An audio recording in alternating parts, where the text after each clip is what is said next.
Ya kiranya di ruang Maha Kudus Tuhan, kami memperoleh segala sesuatu yang kami perlukan, yaitu untuk ketenangan roh kami, jiwa kami.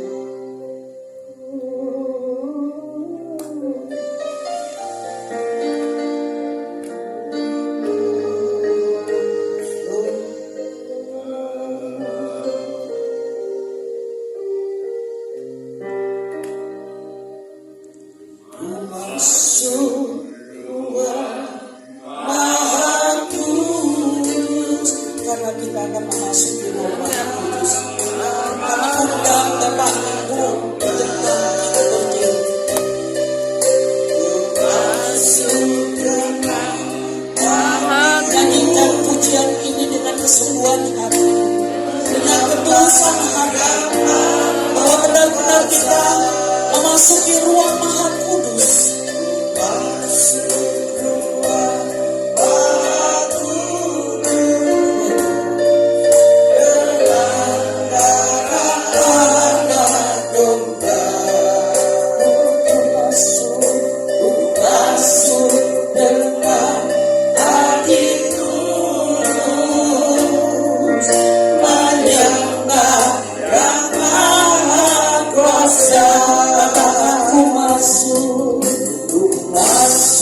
kesegaran.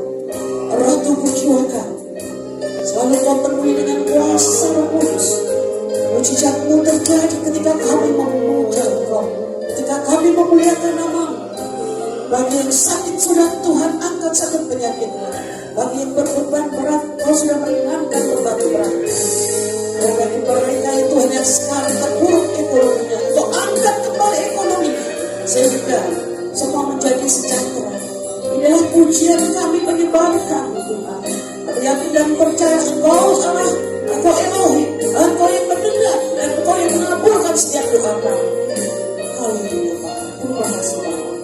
Dalam nama Tuhan Yesus Kristus, Roh Kudus, malaikat-malaikat kudus turut beracara di dalam pujian penyembahan, di dalam ibadah kami pagi hari. Terima kasih Bapa. Dalam nama Tuhan Yesus kami akan beria-ria menyumbangkan hati Engkau dalam pujian penyembahan untuk menghirangkan Engkau. Terima kasih Bapa. Dalam nama Yesus Kristus. Haleluya. Katakan amin. Beri kemuliaan bagi Tuhan. Haleluya. Angkat tangannya tinggi-tinggi. Sudah pakai deodoran belum? Haleluya. Yang semua pasti sudah wangi. Karena Roh Kudus memberikan keharuman yang luar biasa. Ketika kita tidur, roh kita tidak tidur Bapak Ibu. Dan ketika kita tidur, Roh Kudus sudah mengurangi. Dan Roh Kudus memberkati kita semua. Terutama kesehatan. Sambil lihat wajah Bapak Ibu, apalagi Pak Ketua ini. Coba. Wih, coba semalam banyak menang ya dalam game. Haleluya. Siap memuji memuliakan Tuhan. Haleluya. Tapi janji mau dengan gerakan, oke? Gerakannya gampang kok ya. Ya, kita akan menyukakan hati Tuhan. Kita akan menyukakan Tuhan ya. Gerak, gerak, gerak. Gerak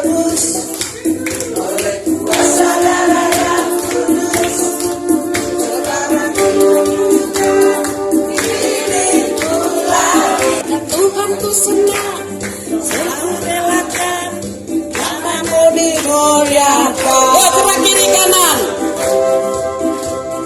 Suka-sukamu Tuhan, suka-sukamu Tuhan, suka-sukamu Tuhan, suka-sukamu Tuhan, suka-sukamu lagi terus oleh kuasa darah yang kudus. Sekarang hidupku bukan milikku lagi.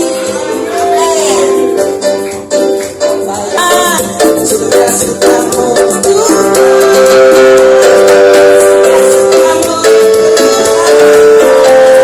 suka-sukamu Tuhan,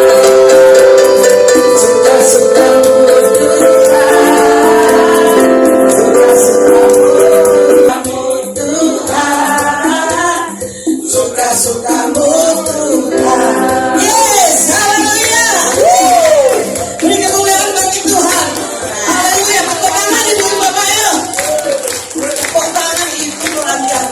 aliran peredaran darah. Silahkan duduk. Ya. Mengheningkan diri kita. Fokuskan hati, pikiran, perasaan kita kepada Tuhan. Musim selalu berlalu, tapi kasih Tuhan tidak pernah berlalu, selalu bersama kita. Mari kita menyanyikan pujian ini.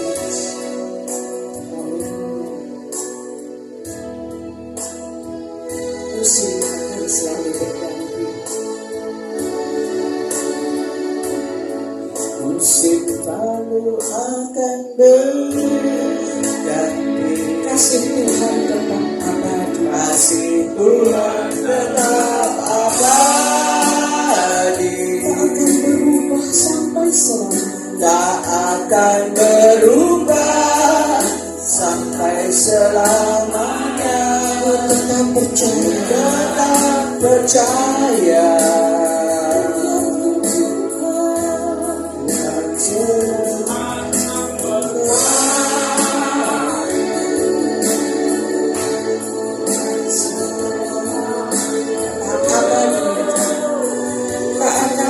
sampai selamanya, tak akan berubah sampai selamanya.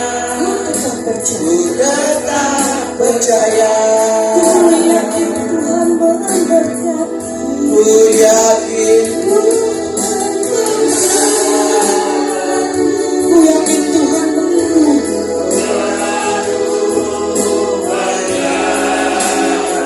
Burung itu dari Tuhan pelihara, tak akan terjatuh tanpa seizinmu. Tuhan selalu menolongku, selalu menjagaku. Lupa sampai selamanya, tetap percaya.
Bapa Surgawi, kami tidak perlu ragu lagi Tuhan. Kaulah Tuhan yang selalu menolong kami, memelihara hidup kami Tuhan. Sampai putih rambut kami, Tuhan selalu menggendong kami dan menolong kami. Dari kitab Daniel pasal yang ke-6, sebenarnya ayat 1 sampai 28. Tapi karena cukup panjang, saya akan bacakan mulai dari ayat yang ke-10 saja sampai dengan ayat yang ke-17. Daniel pasal yang ke-6 mulai dari ayat yang ke-10. Demikianlah firman Tuhan. Sebab itu Raja Darius membuat suatu perintah dengan larangan itu. Demi didengar Daniel bahwa surat perintah itu telah dibuat, pergilah ia ke rumahnya. Dalam kamar atasnya ada tingkap-tingkap yang terbuka ke arah Yerusalem. 3 kali sehari ia berlutut, berdoa serta memuji Allahnya seperti yang biasa dilakukannya. Lalu orang-orang itu bergegas-gegas masuk dan mendapati Daniel sedang berdoa dan bermohon kepada Allahnya. Kemudian mereka menghadap raja dan menanyakan kepadanya tentang larangan raja. Bukankah tuanku mengeluarkan suatu larangan supaya setiap orang dalam 30 hari menyampaikan permohonan kepada salah satu dewa atau manusia, kecuali kepada tuanku ya raja, akan dilemparkan ke dalam gua singa? Jawab raja, perkara ini telah pasti menurut undang-undang orang Media dan Persia yang tidak dapat dicabut lagi. Lalu kata mereka kepada raja, Daniel, salah seorang buangan dari Yehuda, tidak mengindahkan tuanku ya raja, dan tidak mengindahkan larangan yang tuanku keluarkan. Tetapi berapa kali saudara? 3 kali sehari ia mengucapkan doanya. Setelah raja mendengar hal itu, maka sangat sedihlah ia, dan ia mencari jalan untuk melepaskan Daniel. Bahkan sampai matahari masuk, ia masih berusaha untuk menolongnya. Lalu ayat yang ke-17 saya lompat aja. Sesudah itu raja memberi perintah, lalu diambillah Daniel, dilemparkan ke dalam gua singa. Berbicaralah raja kepada Daniel, berbicaralah raja kepada Daniel, Allahmu yang kau sembah dengan tekun, dialah kiranya yang melepaskan engkau. Bapak Ibu yang dikasih oleh Tuhan, tema sharing firman Tuhan pagi adalah menjalani hidup yang berani di dalam Tuhan. Ya, cobalah kalau kita berimpresi masuk dalam perikop ini, ya mungkin kita membuat situasi ini kita alami. Betapa sulitnya sebenarnya seorang Daniel. Dia berdoa itu di bawah ancaman. Ancaman gua singa, ancaman kematian. Ada singa-singa yang lapar, yang siap meremukkan tulang-tulangnya. Ada kegelapan yang luar biasa. Dia berdoa dengan resiko. Pertaruhannya bukan hanya jabatannya, tapi iman percayanya kepada Tuhan. Ya, jadi kalau hari ini kita masih berdoa dalam keadaan nyaman di puncak, tentunya ini sesuatu yang luar biasa. Amin, Bapak Ibu. Berbeda dengan Daniel, saudara. Ya, saudara, ada begitu banyak ancaman dalam hidup ini, saudara. Mungkin hari ini gua singa itu adalah sakit penyakit kita. Gua singa itu kan ada situs namanya penjara si Pitung. Pernah ya Bapak Ibu lihat ya? Itu penjaranya aja. Posisi kita kalau masuk harus bungkuk begini kan. Lalu ada nanti bulatan seperti batu besar. Ternyata si Pitung itu digari tangannya. Pitung itu kan pendekar Betawi. Iya kan? Dia dulu paling menguasai Maesari kan ya. Pak Semusir ya. Saya bayangkan posisi dia begini di penjara. Maaf saudara. Itu di ruangan gelap. Situs Pangeran Jayakarta itu kan udah diperbaiki. Cobalah waktu dia di zaman Belanda dia ditangkap. Betapa menderitanya dia. Tapi sejarah mencatat si Pitung itu saudara, gak ada takutnya. Posisinya begini saudara. Lalu guide-nya bilang, disitulah dia makan, dan disitulah dia buang air mancing dan sebagainya. Itu untuk kebenaran yang belum tentu absolut. Dia disebut pahlawan Jakarta. Ya, makanya kalau pendekar-pendekar Betawi dia bilang kayak si Pitung bukan gitu ya. Tapi hari ini bagaimana dengan kita, saudara? Orang-orang percaya. Ya, bagaimana dengan Daniel yang tidak berubah itu? Sekalipun ada ancaman kematian, ada dua singa yang gelap dan singa-singa yang lapar. Nah, pagi hari ini, saudara, kita belajar secara sederhana aja. Saudara, bagaimana saudara dan saya harus berani hari-hari, berani menjalani kehidupan di dalam Tuhan, apapun situasi dan keadaan kita. Sekalipun hari ini kita mungkin sakit, menderita, bergumul, tapi kita tak berani mengikut Tuhan, berani menjalani hidup ini dengan mengandalkan Tuhan. Katakan amin. Saudara, kata berani, kosakata berani dalam bahasa Yunani itu diterjemahkan 3 kata. Yang pertama disebut dengan kata tarhiu. Tarhiu itu artinya hati yang tabah, siap tanpa takut untuk menghadapi kematian atau mati. Itu ditulis dalam 2 Korintus pasal 5 ayat yang ke-6 sampai ayat yang ke-8. Alkitab katakan demikian. Maka oleh karena itu hati kami senantiasa tabah, meskipun kami sadar bahwa selama kami mendiami tubuh ini, kami masih jauh dari Tuhan. Sebab hidup kami ini adalah hidup karena percaya, bukan karena melihat.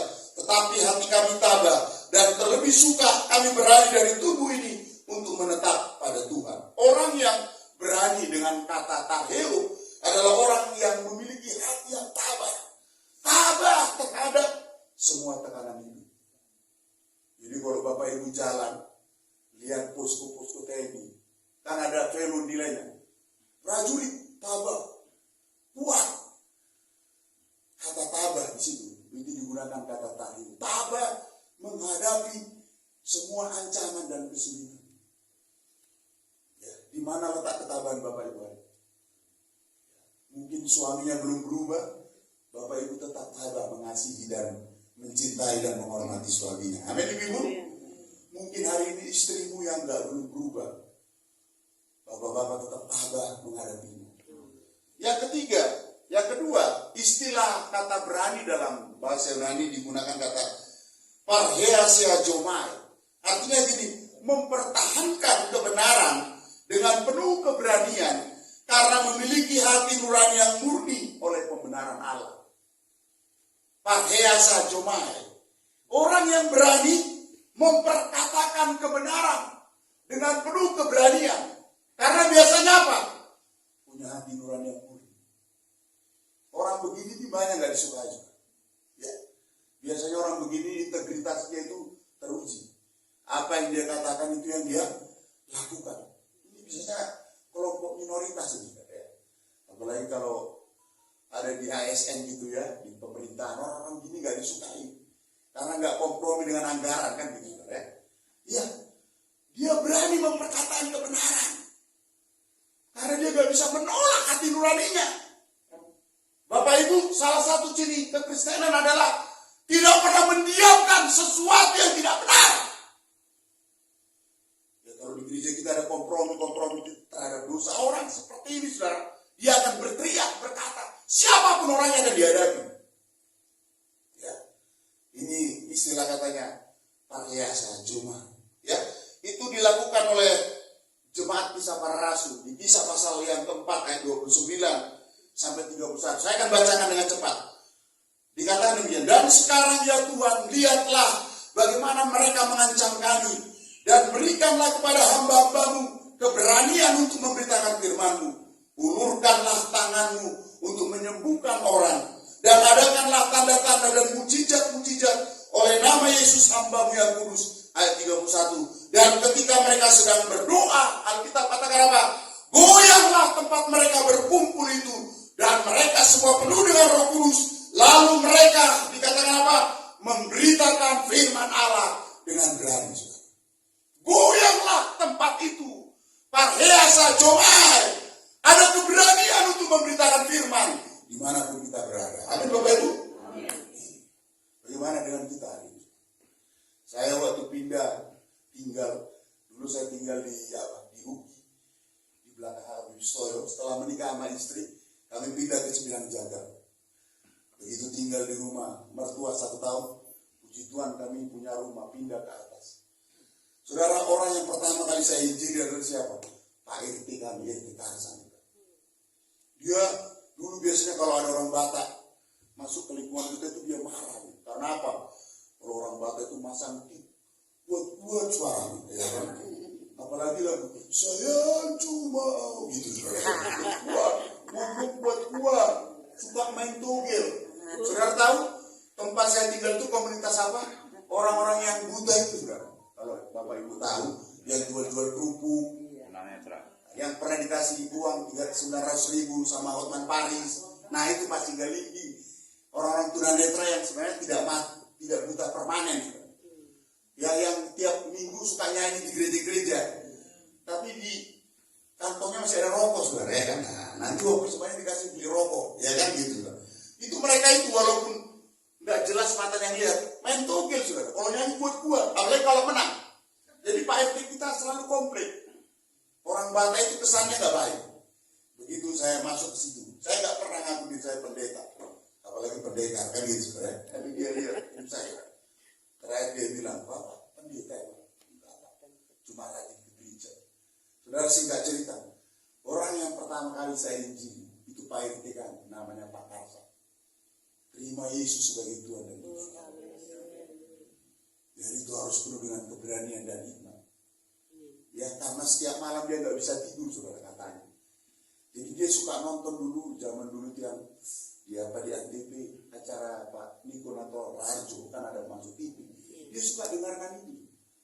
Karena dalam kesaksian pendeta itu ada mujizat. Dia bilang, saya masih bisa sembuh, Pak. Bisa. Karena penyakitnya nggak bisa tidur. Ya. Dari malam Bapak Ibu bisa tidur, amin? Saya doakan dia terima Yesus. Dia bisa tidur. Ya, cuma saya nggak pernah memaksa dia untuk pindah agama. Saya harus jadi orang Kristen, Pak. Bapak nggak perlu jadi orang Kristen. Karena menurut saya agama nggak menyelamatkan hidupmu. Bapak terimalah Yesus sebagai Tuhan dan Juru Selamat. Ya itu waktu saya bimbing. Karena waktu itu saya baru pulang pelatihan ini dari Malang. Jadi roh penginjilannya luar biasa. Dia gemetar tangannya. Ya. Sejak itu dia baik dengan kita dan orang-orang Batak di lingkungan kita, saudara ya. Saudara, keberanian yang kedua disebut para Jomai. Yang ketiga yang terakhir, saudara. Kata keberanian digunakan ketika Daniel menjalani hidup yang luar biasa itu. Digunakan kata talmau. Katakan talmau, saudara ya. Talmau itu artinya bertindak, melakukan perkara-perkara bagi Allah di luar keterbatasan diri karena mengenal dan memahami tujuan Allah dalam hidup. Memang iman itu, saudara, butuh keberanian. Iman itu hal yang kita kerjakan di luar logika kita. Iman itu kita melakukan sesuatu di luar fakta-fakta kehidupan. Iman itu adalah tindakan kita di luar hal-hal yang empiris yang sudah terbukti, tidak perlu dibantahkan lagi. Contohnya hari ini, kalau kita mengalami penderitaan sakit penyakit, menurut medis begini-begini, itu nggak perlu kita bantah, karena itu empiris. Tapi kalau kita hidup di luar itu, hidup di atas yang empiris dan fakta-fakta itu, saudara bisa menikmati itu sekalipun menderita. Itu adalah talmau dan butuhkan keberanian. Hari ini, kenapa Daniel berani bertindak dan tidak mengubah ibadahnya? 3 kali sehari dia harus berdoa, berlutut, menghadap pintu Yerusalem. Walaupun resikonya adalah gua singa, kematian, kehilangan jabatan yang penting. Karena Daniel berani, talmau, bertindak, melakukan perkara-perkara yang besar, perkara-perkara yang datangnya dari Tuhan, di luar keterbatasan diri kita, karena saudara dan saya memahami tujuan Allah. Hari ini, apa yang sedang kita lakukan dalam hidup ini? Dalam keluarga kita, kesehatan kita, pelayanan kita. Sepertinya Tuhan sedang menuntut kita untuk melakukan sesuatu di luar kebiasaan orang. Di atas fakta-fakta empiris yang gak perlu dibantah itu. Walaupun resikonya adalah penderitaan. Kebenaran apa yang harus kita lakukan? Saya mau katakan Bapak Ibu, kalau mau, lakukanlah itu dengan keberanian dalam Tuhan. Karena apa? Karena kita memahami dan mengetahui tujuan Tuhan dalam hidup kita. Katakan amin. Lakukanlah dengan sukacita. Saudara, di ayat yang terakhir, Ibrani pasal yang ke-11, ayat yang ke-32 sampai 34. Inilah kata talmau itu. Ibrani 11 ayat 32 sampai 34. Dan apakah lagi yang harus aku sebut? Sebab aku akan kekurangan waktu apabila aku tidak menceritakan tentang Gideon, Barak, Simson, Yefta, Daud, dan Samuel dan para nabi. Ayat 33, yang karena iman telah menaklukkan kerajaan-kerajaan, mengamalkan kebenaran, memperoleh apa yang dijanjikan, menutup mulut singa-singa, memadamkan api yang dahsyat. Mereka telah luput dari mata pedang, telah beroleh kekuatan dalam kelemahan, telah menjadi kuat dalam peperangan, dan telah memukul mundur pasukan-pasukan tentara asing. Talmau, waktu Daniel berani, talmau, ketika dia berani menjalani hidup itu. Alkitab katakan apa? Itulah yang membuat mulut singa-singa itu tertutup. Itulah yang membuat tidak ada satupun gigitan, cengkraman, kuku singa yang ganas itu bisa menyentuh dia. Itulah yang membuat, saudara, dia masih bisa hidup. Itulah yang membuat dia masih bisa memeluk singa. Dan ketika Raja Darius memanggil dia, Daniel, Daniel, Alkitab katakan, ya Allah, kekalah hidupmu. Daniel bersuara dan tidak mengalami kematian. Mari pagi ini kita menjalani hidup yang berani di dalam Tuhan.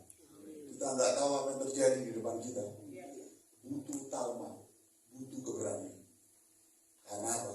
Karena Bapak Ibu dan saya memahami tujuan Tuhan dalam hidup kita. Amin. Mari saya undang kita bangkit berdiri. Kita mau saling mendoakan pagi hari ini. Apapun hari ini masalahmu, mungkin gua singa yang kita hadapi berbeda dengan Daniel. Singa itu mungkin sakit penyakit, pergumulan anakmu, ekonomi, pekerjaan, apapun itu.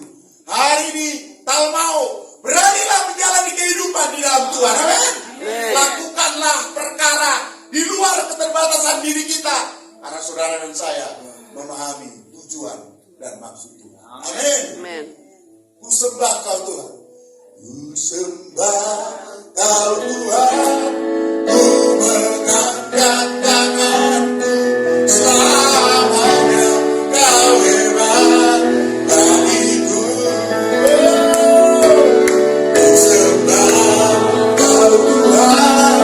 Ku mengangkat tanganku selamanya.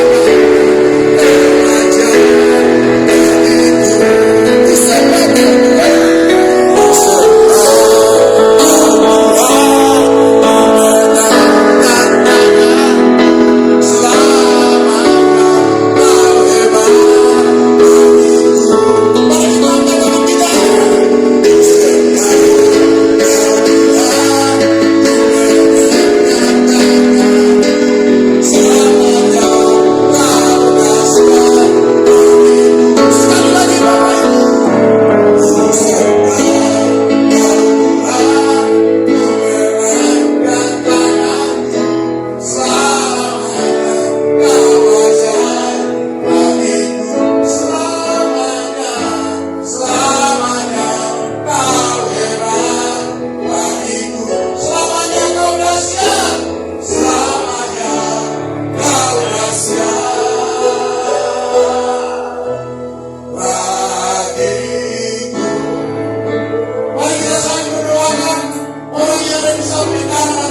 dimodifikasi ya.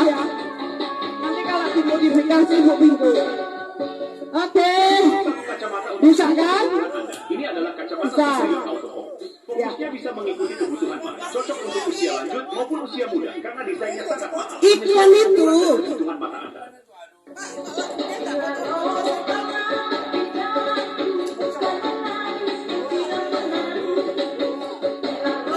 Dua, satu, dua mundur. Dua nyampe satu. Dua kanan satu. Dua kiri satu. Dua mundur satu. Dua nyampe. Dua kanan satu. Dua kiri. Dua mundur satu. Dua nyampe. Dua kanan satu. Dua kiri satu. Dua mundur satu. Dua nyampe.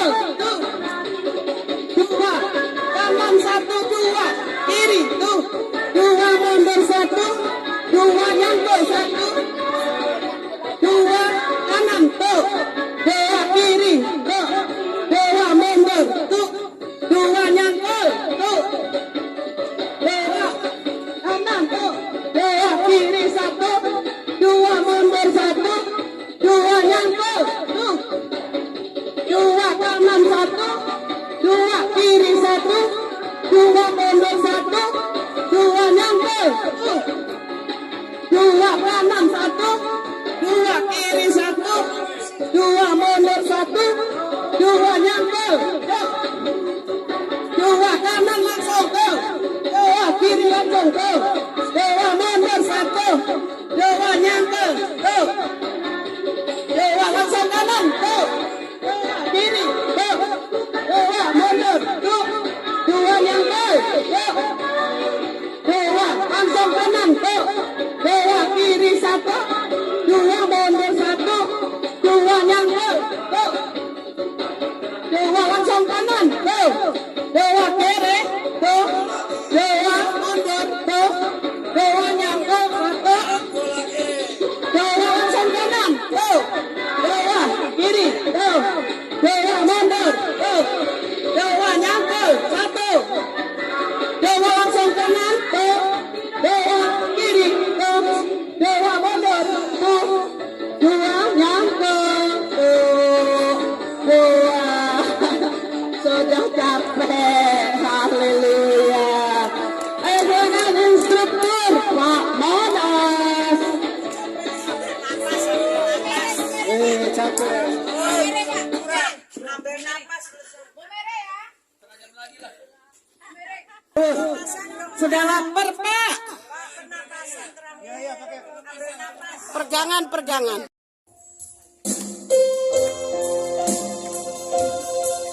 Terima kasih Tuhan. Kau baik, kau luar biasa Tuhan.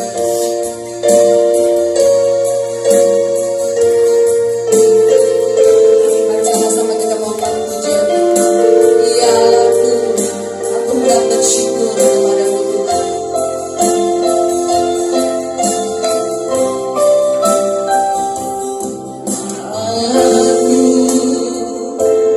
Aku hendak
ada di grup, ya kita naikkan pujian ini ciptaan Pak Monas. Dengan pujian ini kita digerakkan terus untuk terbeban bagi kota kita, di mana Tuhan sudah jadikan kita ya menjadi bagian daripada kota kita dan bagian dari bangsa ini. Bapak saudaraku, kalau bagian dari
hari ini.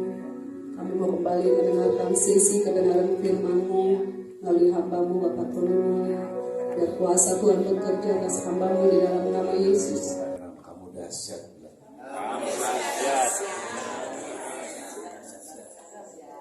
Oke, sambil menunggu komputer status signal USB display, tekan menjadi sumber.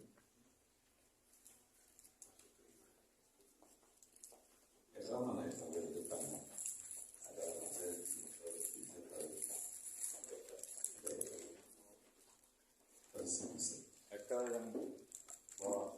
iya. Saya mau tanya dulu nih sama Bapak Ibu di tempat ini. Tuhan itu menciptakan manusia dulu atau pohon dulu ya? Pohon dulu ya.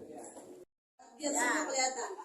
Ya, Pak Eben agak ke tengah dikit sini. Pak sama Agak geser dikit. sebelah Pak Markus. Supaya bagus. Biar bagus. Ya.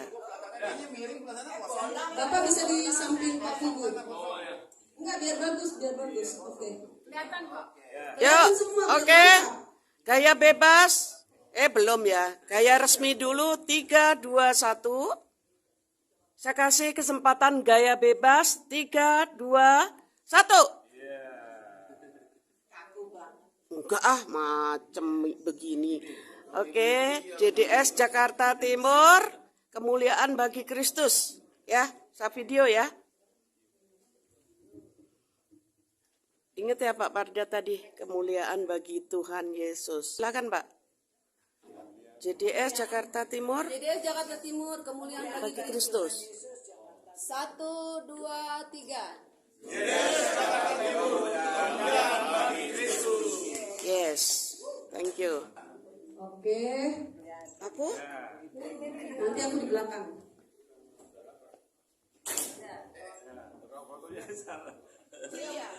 Ini sudah yang atas ini 3 ke sini ya. Yang 3 ke sini, Bu, ke sini, Bu, yang 3. Ibu, yang di atas agak sana yang di atas. Sebenarnya masih bisa di sini kayak bolnya bisa. Biar kelihatan. Bu Lili bisa ke sini. Jadi kita 2 baris aja. Oh, 2 baris ya. Tolong ibu-ibu geser dikit aja biar cantik. Ibu itu. Ibu turun dikit bisa. Sini bisa juga. Ke itu bisa. Iya gitu. Udah. Agak miring, Bu. Jangan seteng gini. Agak miring sedikit. Gini. Nah, gini. Bu Titrin geser dikit, Bu Titrin geser dikit. Tangannya jangan begitu, Bu. Jangan begitu, Bu, jelek. Jangan manoko. Ayo senyum. Kacamata dibuka, kacamata Reben dibuka. 1, 2, 3. Kacamata mekil lo. 1, Gaya serius. Merdeka. Ada merdeka. Oh iya, Mang. Luar biasa. Udah mantap. Ini tuh. Belum, jadi video.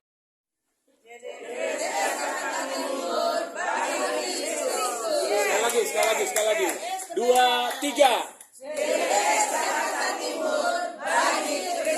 Hore!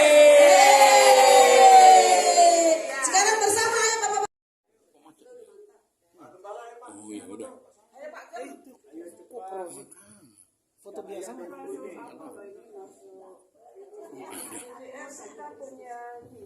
Foto ya. Video dulu ya. JDS Jakarta Timur bagi Kristus. 1, 2, 3.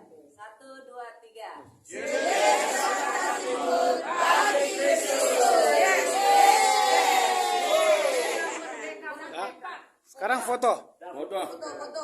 Siap. 1, 2, ya. Tunggu, pastor harus menonton tuh. Pak naik.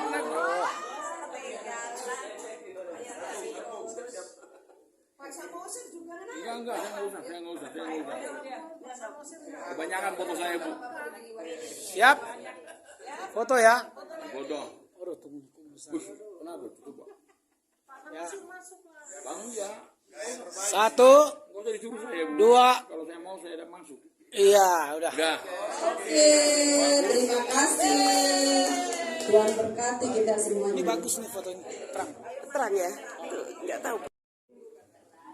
Kita akan mulai supaya tidak mengantuk. Memang sesi ini berat ya. kita percaya dengan iman dan melawan diri sendiri, mengalahkan ngantuk. Kita akan bangkit berdiri, kita icebreaker. Hitung sampai berapa, Bu? 5, 6? 4 ya. Kita akan adakan permainan sebentar supaya seger kita badannya. Gitu ya. Siapa? Ada gereja di mana?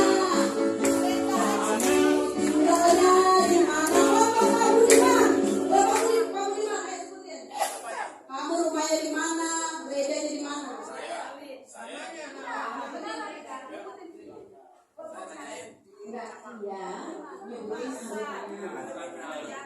Ya, gerejanya di mana, namanya siapa?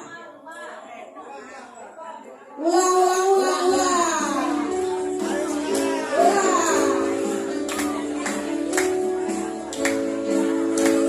Kamu namanya siapa?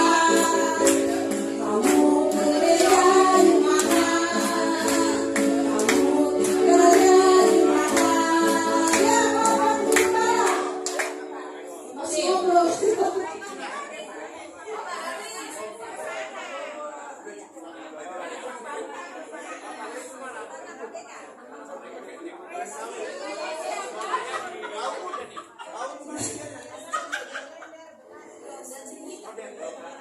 Ayo dengerin, kita agak benar sama bapaknya di kepala. Ayo dengerin.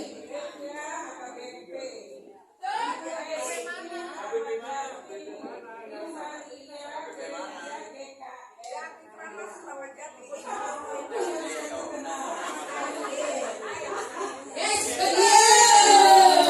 Siapa mau ditanya? Ibu ini, Ibu Romi tadi kerjanya di mana? AKBP banyak. Ini.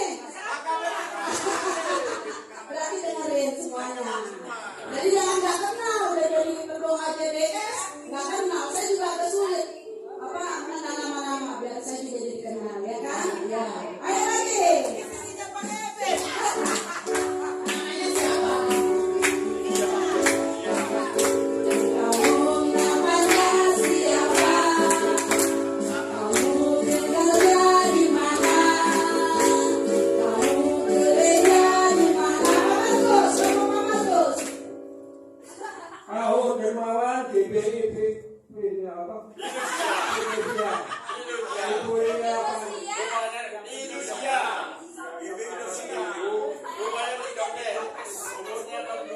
Ibunya banyak. Yang jawab Pak Markus. Ibunya Panjaitan, rumah di Ramangun, IPTI Cakung. Keluarga Maya di Duren Sawit, Light City. PKA yang luar biasa. PKA Punakabe. Dengan Jakarta. Ya, sekarang kita tanyakan ke kelompok Budiman. Kelompok siapa? Pak Bambang. Mulia tadi gerejanya mana? Ya, tinggalnya? Tidak mengerjakan dengan baik.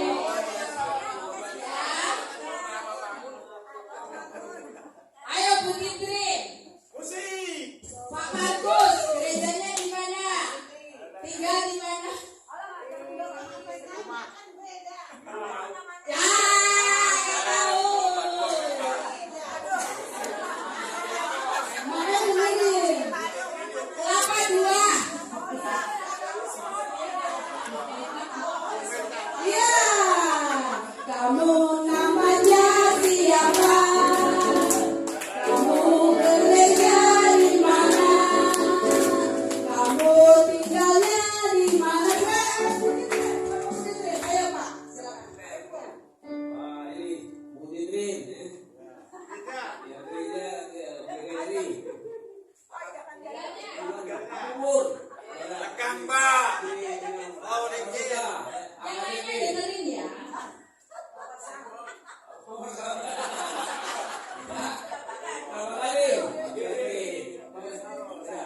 Rumahnya di sono yang bilang Ini Sika. Ini baru kasih. Gereja. Oh ya, bersihnya ini bos. Ayo Pak Parda, coba Pak Parda. Buktikan gerejanya di mana? Ya. Bu Derlina gereja mana? Bu Derlina. KBP. Tinggalnya di mana? Rumahnya di Bekasi.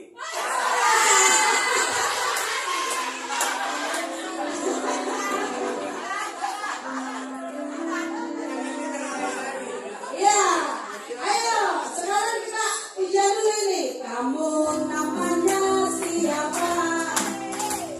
Kamu tinggalnya di mana? Kamu gereja di mana? Oh, kamu sudah sayang.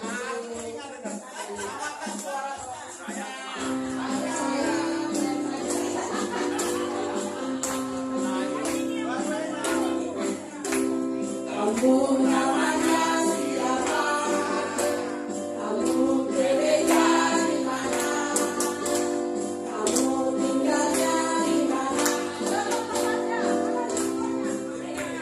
Ya, aku Ohana tinggalnya di Depok yang ada pohon mangga. Terus gerejanya Light City, Papaka Light City, rumahnya di Duren Sawit, istrinya keluarga. Anaknya berapa? 2, salah. 3, 1 di Jerman. Ini Robina, salah. Gereja mana BP? Salah, anggotanya salah. Terus KRI diaspora, umurnya 68 tahun. Ini Ibu Yuri, rumahnya di Cilangkap, gerejanya diaspora, anaknya 3. Oke. Ini Ibu Musli Siregar. Gerejanya 67 tahun. Gerejanya 77 tahun gerejanya. Buria, tolong sebutkan namanya siapa? Yang cantik.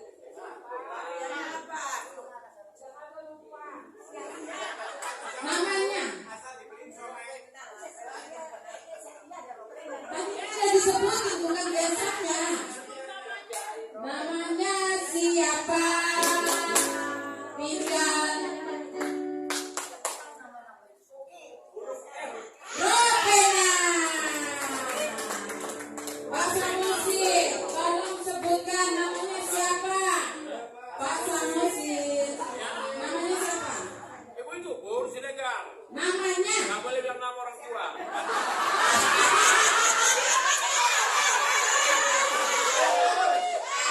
Nggak boleh nanti orang mata kawan cari nama.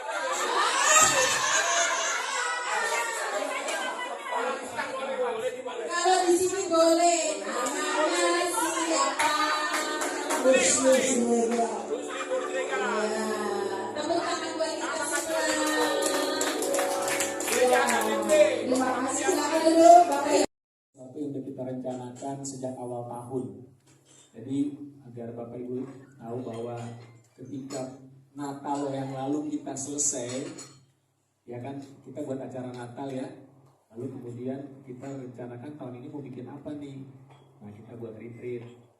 Nah supaya tidak perlu buat panitia baru, panitia Natal lanjut menjadi panitia retreat. Ya. Jadi Pak Eben terus jadi panitia. Nggak tahu apa forever atau gimana nih? Ya terima kasih ya kepada Pak Eben dan teman-teman semua yang sudah menyiapkan kegiatan retreat kita ini. Saudara diberkati? Oke, ya. Saya di sini sebagai orang dalam ya. Jadi bukan orang luar. Jadi istilahnya santai-santai aja. Karena kita datang di sini sebetulnya dengan retreat ini tujuannya ya sesuai dengan tema kan unity for the city, ya, kesatuan untuk kota. Kita bersatu untuk kota kita. Kenapa sih kita berkumpul setiap hari Rabu ketiga sekali sebulan, ya? Kita berdoa bersama. Satu hal yang saya percaya, visi daripada jaringan doa ini adalah para pendoa atau umat Tuhan dikumpulkan untuk bisa berdoa untuk kota, ya. Jadi memang tujuan kita berdoa untuk kota. Lah kenapa kota mesti didoakan? Apa sebabnya? Ya karena saya percaya bahwa yang bisa mengubah kota itu Tuhan. Ya. Kalau kita ingin ada di sebuah kota yang nyaman, saudara ingin gak kota kita nyaman? Ya, kita punya kota di mana kita merasa nyaman tinggal, kita nyaman untuk berusaha, berbisnis, berkeluarga, yang anak-anak cucu kita sekolah dengan baik. Kan gambaran kota ideal seperti itu, ya. Kita bisa beribadah, kita bisa melayani. Nah, kita mengharapkan nggak kota kita itu seperti itu? Tapi bayangkan kalau kita tinggal di sebuah kota yang semerawut, ya, penduduknya cuek, banyak kekerasan, pencurian, perampokan. Tentu kita akan pengen pindah dari kota itu. Kenapa tahun 98 ketika terjadi kerusuhan di Jakarta, itu banyak orang lari ke luar negeri. Karena mereka nggak merasa nyaman, nggak merasa aman tinggal di Jakarta ini. Nah, mungkin saudara juga pengen keluar negeri, cuman masalahnya nggak punya duit, ya kan?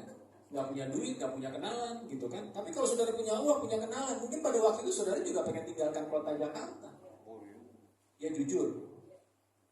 Nah, tapi bukan berarti karena kita nggak punya duit lah maka kita tinggalkan kota, kita tetap tinggal di kota ini. Saya percaya karena kehendak Tuhan lah saudara dan saya masih ada di kota ini. Amin. Nah, cuma kehadiran kita di kota ini kan bukan untuk cuma tinggal, numpang hidup, untuk cuma cari makan. Kenapa? Karena Tuhan memberikan tanggung jawab kepada kita dalam Yeremia, ya kalau saya nggak salah, Yeremia 2:17 mengatakan, usahakanlah kesejahteraan kota dimanapun engkau aku buang, katanya, ya. Ya, kita kesini di Jakarta bukan dibuang, walaupun ada yang merantau juga kan datang ke Jakarta, ya. Ada yang dari kampung, dari Sumatera merantau ke Jakarta, jangan nggak merasa dibuang kan? Tapi orang Israel waktu itu dibuang loh ke Babel. Mereka betul-betul jadi tawanan. Nah, ayat Yeremia pasal 2:17 itu sebetulnya ayat 29 ayat 7 mengatakan usahakanlah kesejahteraan kota. Kenapa? Karena orang Israel pada waktu itu pengen balik ke tanah Kanaan. Lalu mereka bilang, ngapain kita di sini? Kita tawanan di sini, kita nggak ada kerjaan apa sih? Udah pengen balik aja. Tapi Nabi Yeremia, Tuhan berkata lewat Nabi Yeremia, usahakan kesejahteraan kota di mana kamu aku buang. Artinya kamu jangan nggak peduli dengan kotamu, itu bukan kota, itu bukan tanah perjanjian. Kamu sebagai tawanan di Babel, kamu harus upayakan kotamu jadi sejahtera. Kamu harus tanam tanaman, bahkan dibilang kamu harus menikah di sana. Jangan karena udahlah, kita kan di sini cuma sebentar. Karena memang waktu itu ada nubuatan hanya 70 tahun mereka dari tanah pembuangan. Ternyata lebih dari 70 tahun, saudara. Nah, banyak orang, kita untuk apa kita di dunia ini? Kita kan cuma sebentar hidup kita di dunia ini. Udahlah, gak usah terlalu pusing dengan dunia ini. Enggak. Walaupun kita hidup 70 tahun, bahkan tadi bilang 120 tahun. Tapi sebetulnya di usia kita berapapun yang Tuhan berikan kepada kita, Tuhan mau kita mengupayakan kesejahteraan kota. Kita harus berbuat sesuatu untuk kota kita. Amin. Nah, itulah yang menjadi visi daripada jaringan doa. Kita hadir di kota ini untuk sebuah misi dari Tuhan. Amin. Nah, saya ingin menyampaikan bagaimana kita mendapatkan visi kota Jakarta Timur.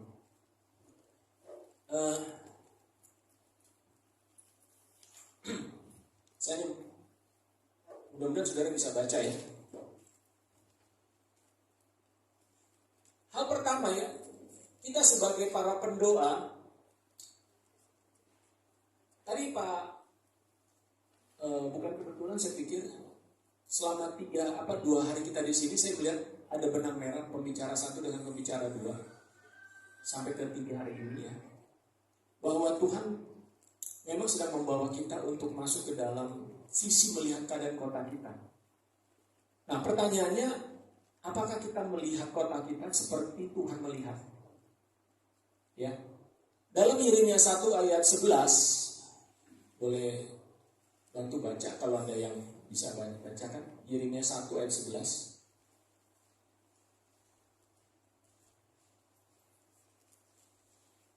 Yeremia 1 ayat 11. Ya. Demikianlah firman Tuhan. Sesudah itu firman Tuhan datang kepadaku bunyinya. Apakah yang kau lihat, hai Yeremia? Jawabku, aku melihat sebatang pohon dan pohon ladang, pohon badang. Pohon badang. Pohon badang. Ya, terima kasih. Yeremia diperlihatkan Tuhan sebuah penglihatan. Lalu Tuhan tanya, Yeremia, kau lihat apa? Lalu Yeremia bilang, aku lihat sebatang pohon badang. Lalu ayat 12, lalu firman Tuhan kepadaku, baik penglihatanmu. Oh, ternyata penglihatanmu baik ya. Kamu ngelihat apa yang saya tunjukkan dengan jelas, kamu bisa lihat. Maksudnya apa, saudara? Saya mengambil makna dari ayat ini begini. Tuhan memperlihatkan kepada Yeremia sesuatu, dan Yeremia melihatnya persis seperti yang Tuhan maksud. Berarti Yeremia melihat seperti apa yang Tuhan perlihatkan. Makanya dia bilang, bagus penglihatanmu, bagus. Kamu melihatnya jelas. Tapi coba misalnya Yeremia melihat yang lain, pasti Tuhan bilang, wah matamu gimana sih kok melihatnya begitu? Nah, poin pertama yang saya mau katakan begini kepada kita Bapak Ibu, bahwa kita sebagai para pendoa, ya saya anggap di sini kita semua pendoa ya, amin. Ya kita semua di sini pendoa, bahwa Tuhan ingin menguji Yeremia, apakah dia melihat ya apa yang Tuhan perlihatkan. Siap, 1, 2, 3. Ayo. Siap. JDS. Belum butuh. Dia lah ya. Ayo. Jadi itu aja. JDS Jakarta Timur. Yang kayak tadi. Harus sama ya. 1, 2, 3. JDS Jakarta Timur bagi Kristus.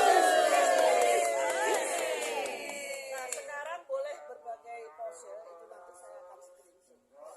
Saya 1, 2, bebas, saya bebas. Sarameo. Hebat dahsyat. It's the best.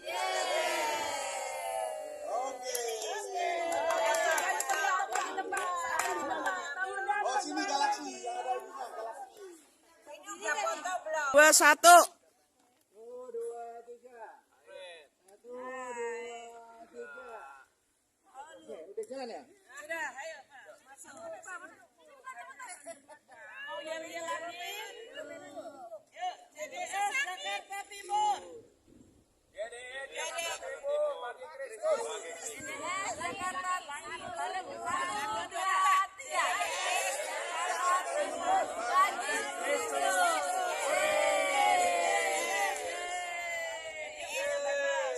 Saya bebas.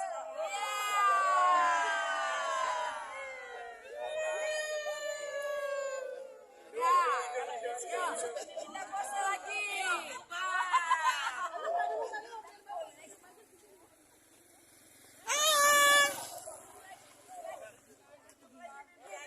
Oke Pak Monas. Hei, tunggu. Siap ya? 1, 2, on. 3. Ibu, masuk sendiri ibu mah, sendiri. Jadi kurang elok. Kekecilan badannya. Ya, siap. Siap, 1, 2, 3, kayak bebas. 1. Mana lebih bebasnya ini? Ya, kayak Pak Un tuh. Pak Un, jangan jelekin Siap ya. foto dong. Siap ya. Siap ya. Video nih, video 10 detik. 1, 2, mulai. Masuk Pak Monas, masuk Pak Monas. Masuk. Awas jatuh. Awas jatuh.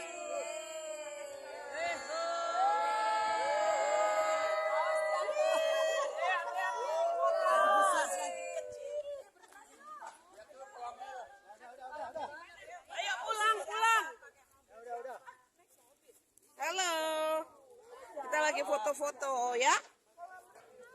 Kita mau lihat dulu. Oh, view-nya bagus banget.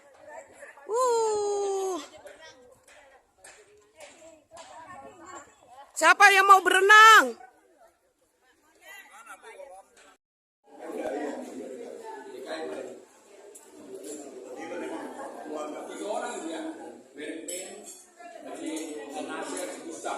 Satu lagi ada. Apa dia? Gabung memang. Jadi kenapa aku nomor dia ini? Jangan dapat dia hari keluar. Oh, ya mana kira-kira.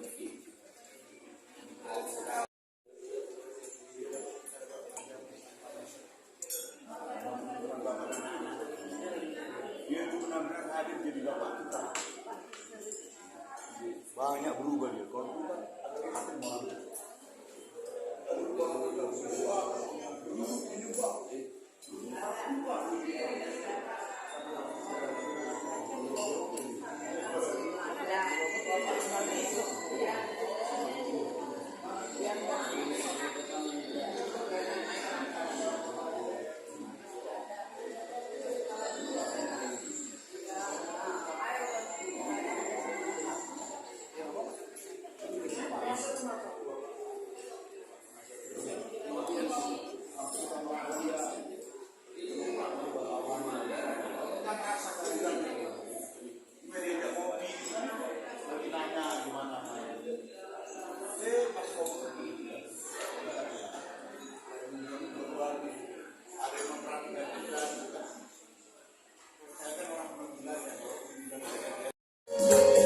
Dan betapa eloknya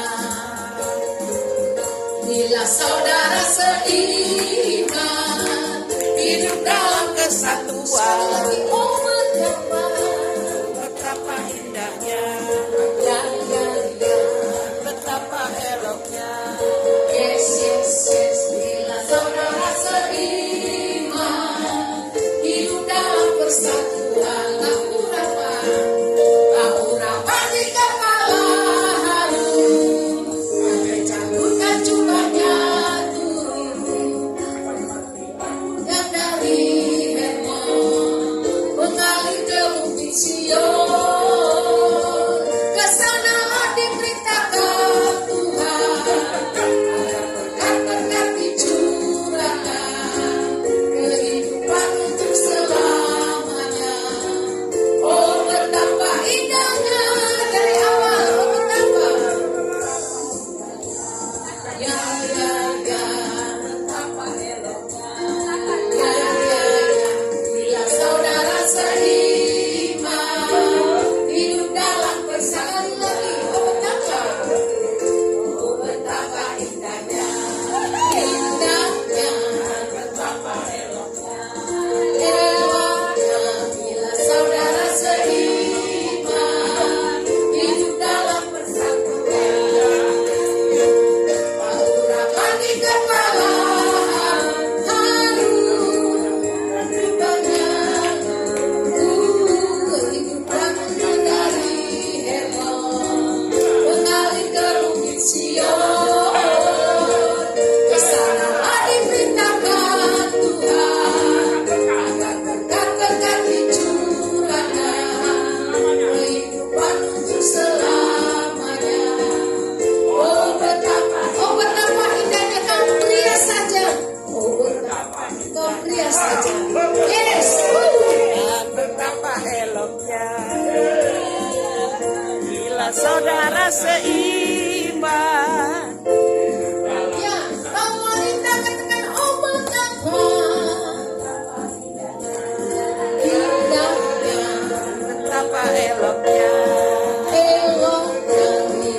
Ya, sungguh karena kemurahan Tuhan kita ada. Amin. Amin. Dia sangat baik, sungguh baik, sangat baik. Kita naikkan pujian ini.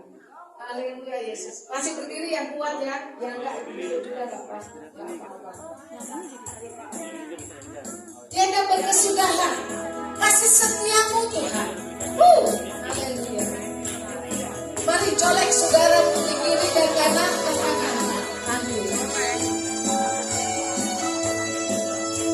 Tuhan Yesus baik, sungguh baik dan sangat baik dalam hidup kita. Tiada berkesudahan kasih setiamu Tuhan, selalu baru rahmat-Mu bagiku.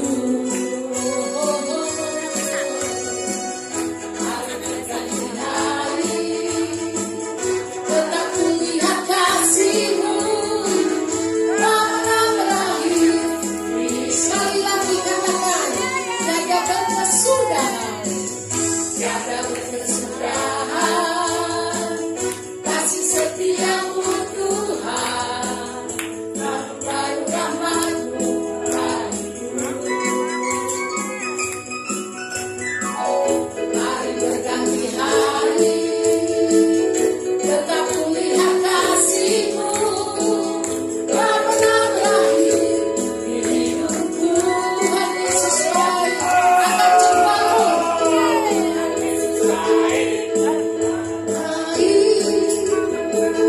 Untuk selama-lamanya, Tuhan Yesus baik. Tuhan Yesus baik. Ya, ya, ya, sungguh amat baik. Yes, yes, yes. Untuk selama-lamanya, Tuhan Yesus baik. Haleluya. Betapa baiknya Tuhan kita. Yesus melebihi dari apapun. Itulah sebabnya kami menguji Engkau ya Tuhan. Katakan tiada berkesudahan kasih setiamu. Berkesudahan kasih setiamu Tuhan, selalu baru rahmat-Mu bagiku. Hari berganti hari, telah kulihat janji-Mu, tak pernah berakhir. Katakan Tuhan Yesus baik-baik akan jumpa-Mu. Oh, oh, oh. Ya, ya, ya. Untuk selama-lamanya, Tuhan Yesus baik. Tuhan Yesus baik. Amin. Amat baik. Untuk selama-lamanya, Tuhan Yesus baik. Tuhan Yesus baik. Amin. Kau baik Tuhan. Ya, ya, ya. Selama-lamanya, Tuhan Yesus dari selama-lamanya, dari sampai selama-lamanya, sampai selama-lamanya, untuk selama-lamanya, selama-lamanya. Tuhan Yesus baik.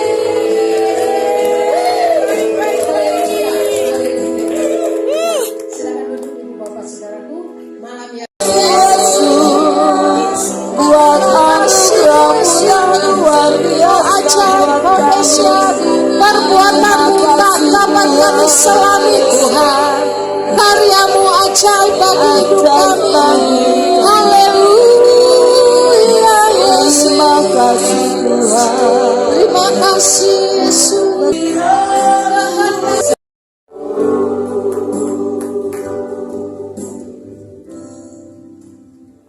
Kita berdoa. Bapa, terima kasih Engkau telah mengumpulkan kami di tempat ini untuk kami bisa benar-benar merenungkan kebaikan, supaya kami juga diisi oleh kebenaran firman-Mu, dan biarlah urapan-Mu selalu mengalir dalam diri kami, sehingga kami semakin kuat. Pulang ke Jakarta kami semakin berkuasa. Itulah yang menjadi kehendak kami, dan itulah kehendak Tuhan. Dalam nama Tuhan Yesus kami berdoa. Amin. Amin. Itu punya tempat di mata Tuhan. Karena salah satu peran doa adalah mengenal kehendak Tuhan. Kalau dia nggak mengenal kehendak Tuhan, dia nggak bisa berdoa. Ya, dia mesti tahu dulu kehendak Tuhan, baru dia bisa berdoa. Karena dia nggak boleh berdoa yang salah. Kalau dia berdoa yang salah, ya percuma dia jadi berdoa. Oleh karena itu, nomor satu, sebagai pendoa harus membangun manusia roh. Dari manusia roh itulah kita bisa mengenal Allah. Dengan gampang, dengan mudah saya katakan, yang belum lahir baru dilarang berdoa. Kenapa? Benar juga tuh. Allah itu roh. Amin. Barang siapa menyembah dia harus menyembah dalam roh dan kebenaran. Bagaimana kita mau menyembah Allah yang roh kalau kita nggak jadi manusia roh? Jadi yang belum lahir baru nggak usah berdoa. Percuma doanya juga nggak didengar. Bisa-bisa doanya bertentangan dengan kehendak Tuhan. Tapi di mana tahu kehendak Tuhan?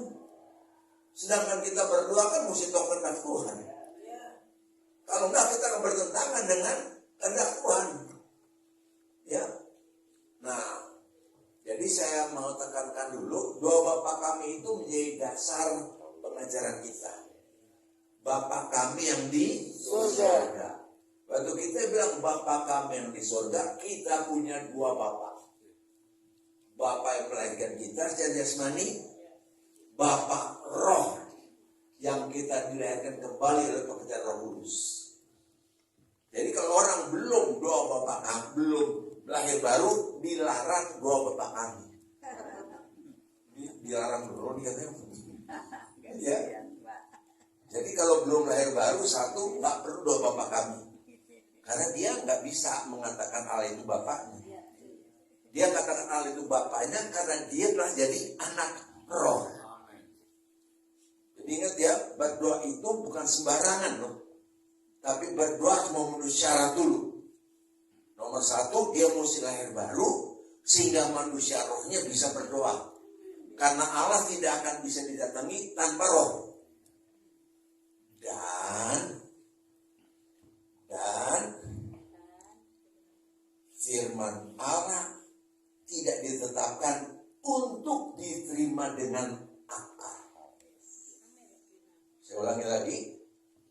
Firman Tuhan ditetapkan untuk diterima dengan dalam roh. 1 Yohanes 2 ayat 14 berkata, manusia duniawi tidak dapat menerima apa yang berasal dari roh Allah. Karena baginya itu satu kebodohan. Sebab hal itu hanya dapat dinilai atau diterima secara roh. Jadi mesti pasti dulu nih para pendoa. Sudah lahir baru atau belum? Ya iya maksud saya pasti gitu. Dan orang lahir baru mesti ada tandanya dong. Tanda-tanda ini menyertai orang percaya. So, kalau kita mau memberitakan Injil, mau melakukan doa keliling dan sebagainya, nggak punya kemampuan dan kuasa, nggak ada gunanya.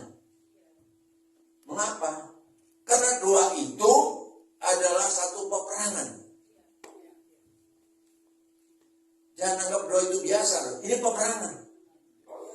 Begitu datanglah kerajaanmu, ini perang. Karena di dunia ada banyak kerajaan lain. Ada kerajaan dunia, ada kerajaan si jahat. Ya. Lalu kita datang ke kerajaanmu, marah dia. You mau bawa kerajaan, lawan lu kerajaan saya. Berarti kita harus siap menghadapi peperangan. Kalau enggak kita nggak akan bisa menang. Nah itu kenapa banyak orang doa-doa tapi akhirnya sakit-sakitan. Doa kan perkara rohani loh.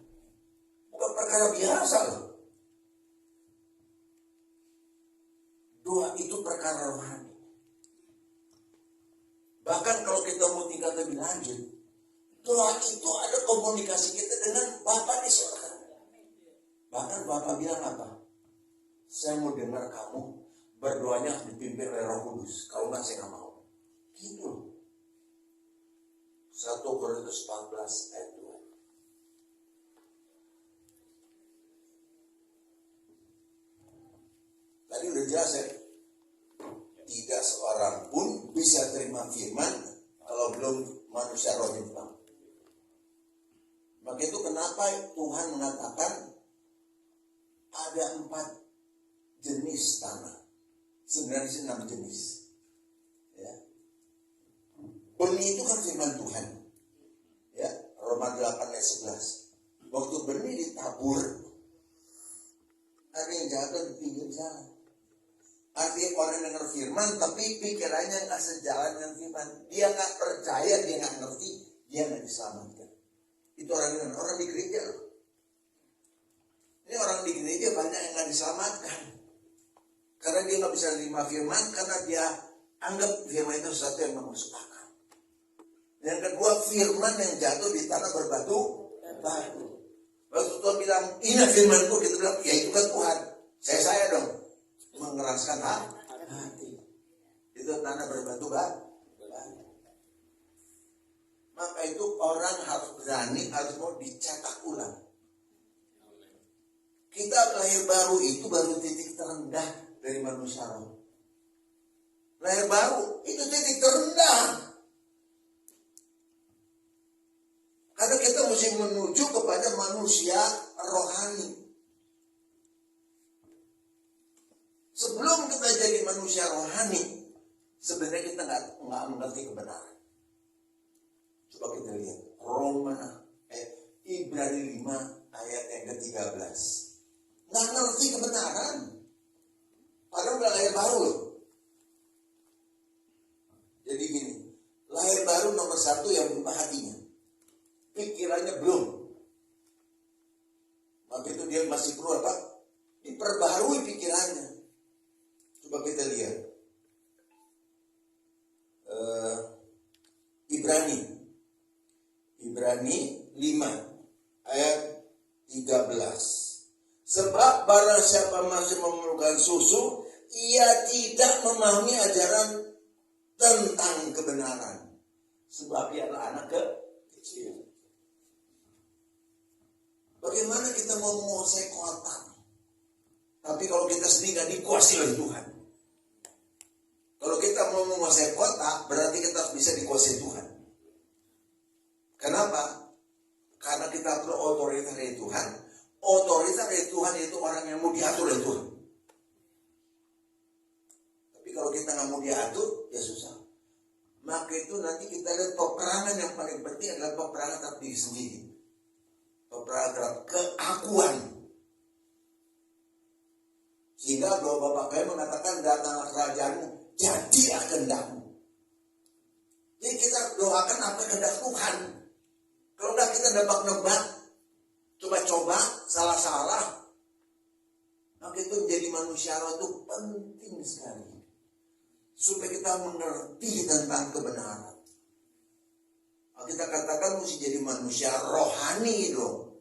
Baca ayat 14. Ibrani 5 ayat 14. Tetapi makanan keras adalah untuk orang-orang dewasa. Ini dewasa rohani.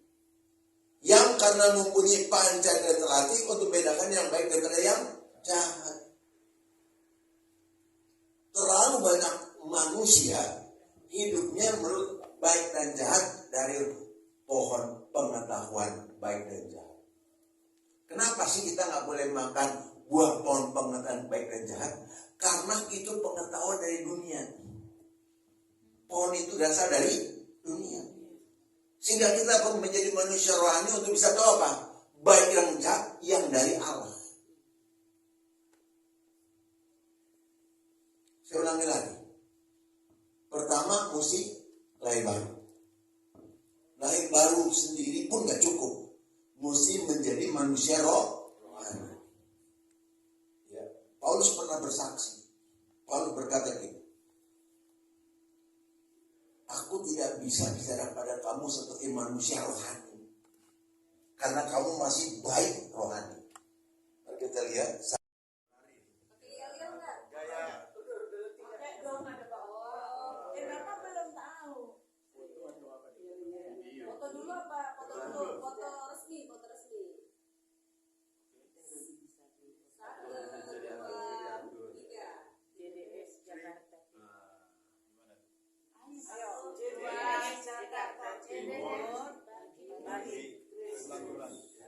Jakarta Timur bagi Kristus. Sama-sama. 1, 2, 3. Jakarta Timur bagi Kristus. Mantap. Foto dulu gaya bebas, gaya bahagia. Ayo terima firman Tuhan. Kasih jempol sama hambanya.